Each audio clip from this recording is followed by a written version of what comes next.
રાષ્ટ્રપતિ ડોક્ટર સર્વપલ્લી રાધાકૃષ્ણનના જન્મદિવસના માનમાં આપણે શિક્ષક દિન ઉજવીએ છીએ. તે શિક્ષાના પ્રત્યે ખૂબ સમર્પિત હતા.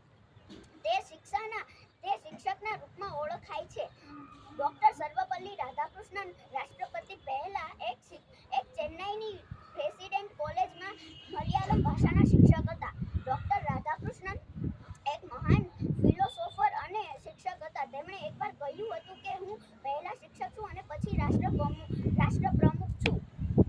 આ માટે આપણે ડોક્ટર સર્વપલ્લી રાધાકૃષ્ણનની યાદમાં શિક્ષક દિન ઉજવીએ છીએ.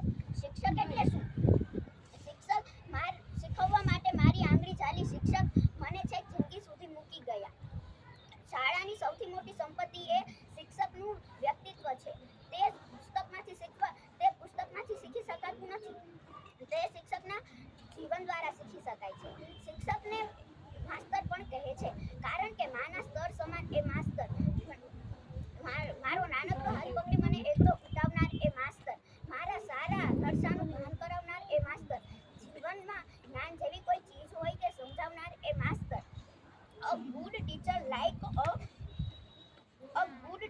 like a candle